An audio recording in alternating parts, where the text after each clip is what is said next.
Alright guys, welcome back to another episode of E.D. Outdoors. Hey, today I'm trying to make it real quick. You guys know I can really talk, but today's video is going to be about the punching rig, specifically how to rig the punching rig.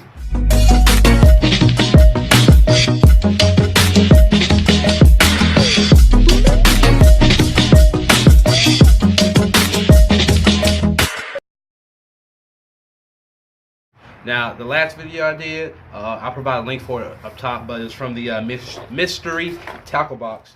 Punching typically is something you want to do whenever you're fishing thick, heavy, grassy areas. You know, the grungy, nasty lily pad, hydrangea, thick grass mats. Those areas you want to fish with a punching style. A heavy weight, like a 1 ounce, 1 1/4, 1 1/2 ounce weight. You're going to have a skirt directly underneath it. Typically the skirts that you use for your buzz baits and spinner baits.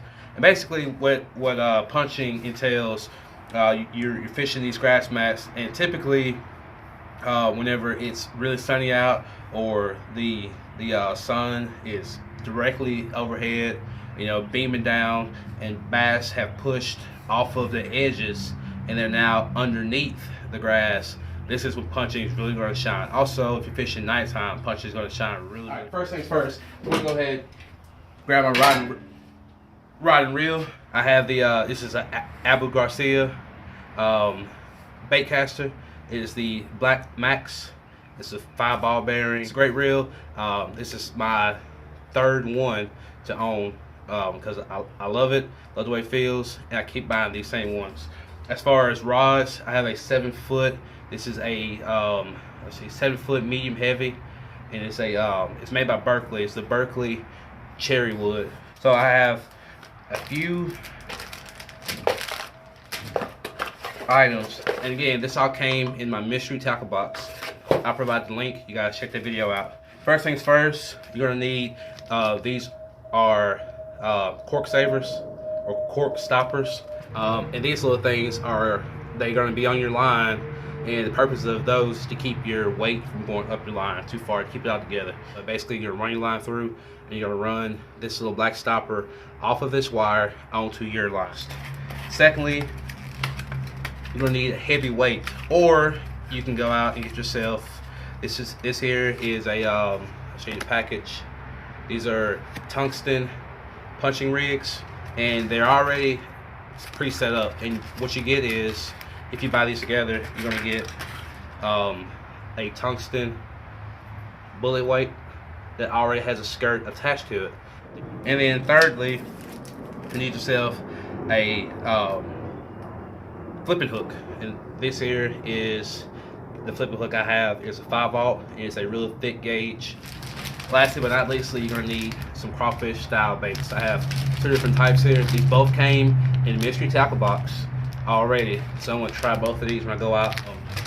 The more tubular, if that's a word, tubular it is, the better, because those extra arms and legs and appendages that, you know, fish typically love, they're gonna get snagged up, snugged up, sneaked up, snagged up, snagged. They're gonna get snagged in all the thick brushes because you're fishing those thick brush.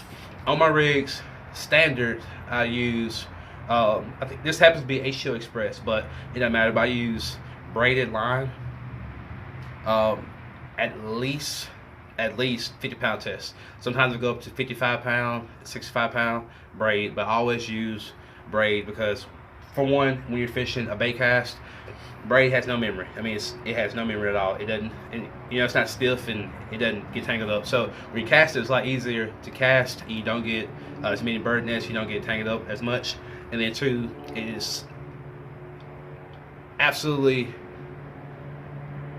the best line that you can use. It's not going to get snagged, and it's not going to break as easy. And I like to fish, like, I'm going to fish on the bayou usually, so we're fishing around, you know, sticks and logs and a lot of heavy brush. So anyway, I always use braid line. You're going to want to start by taking your bobber stopper, and you're going to run the end of your line through. You can tell there's an eyelet, and you're going to run your line through that eyelet. So once you got that done, as you can see, just like that. And I like to run it up a good ways, maybe a foot or so. And basically you're gonna now take this little bobber stopper, run it off of this cable and then onto your line. Okay, so let's go ahead and do that now. There we go. It's that simple. And run it all the way up until it comes on your line and the tag end of your line is loose. Okay, next you're going to take your, now if you're using a weight, you're going to take your weight and run it through on your line. But if you're using this little jig that I have, or the little rig that I have, it's already together, so you just run it straight through into the top, not through the bottom, just like you would any other bullet weight. Anyway, run it through, and that now is on your line. And as you can see here, the bobber stopper is going to stop that jig or that weight from going all the way up. Then you're going to take your hook and you're going to run your hook on. Now here is the important part. Pay close attention. You're going to tie a snell knot on the end of your line. All right, typically I use this, I don't know what it's called, but wrap around stick through, that's what I typically use, but we're going to use a snell knot today. And the way snell knot goes, you're going to start with your pointing hook facing up, and you're going to run the edge down through the tip or down through the eye of your hook.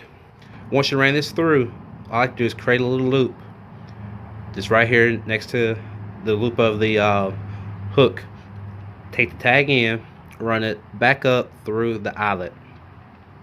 Now careful to hold on to this end so that the line doesn't run through along with it.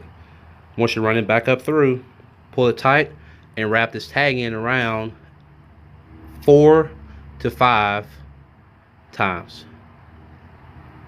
And you're gonna wrap it just below the eyelet or the eye of the hook, just like that.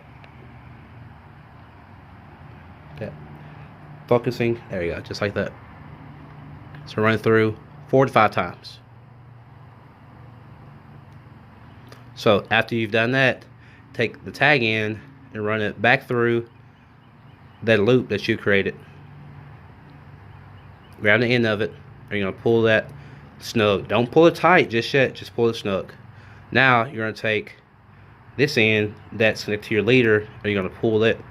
Pulling it, you're going to, this loop is going to slide down, and you want to lock it on just behind that bait saver on your hook. Now when you pull, it's going to pull some slack out. Now the reason why I say leave tag in, this is going to cinch down, it's going to tighten up, it's going to cinch down and tighten up over time. Anyway, that's your basic rig. Now it's pretty much done. I take my cork stopper and I usually pull it down just above that weight, and I put it about a 1/4 inch or so right above the weight, give it a little play but not have it out tight. And the point of tying that snell knot, once, let's say you have your bait on just like that, and whenever a fish hits it, you get a bite. Whenever you set the hook, pulling on this, that hook is going to pop up just like that at sort of a 9-degree angle, and that's going to give a better hook set to get that hook up in the fish's mouth. Nice big thick juicy crawfish style bait out through the back or through the bottom. You want it, you see there's a little hole right there. I barely broke the surface of the skin, and the hook is right there. You can see the very tip of it. You want to run that down and thread it through. So now it's weedless, completely weedless. Run my hand across it. I can feel the hook, but the hook's not catching me, not hurting me at all. And then when you throw this, it's going to go through weedless, but it's heavy. It's going to punch straight through lily pad, straight through grass, straight through hydrangea, whatever you're throwing at. You're going to punch it straight through down to those bass. Now once you got that rigged up, ready to go, Get on out there. Make sure you target those grass areas really heavily.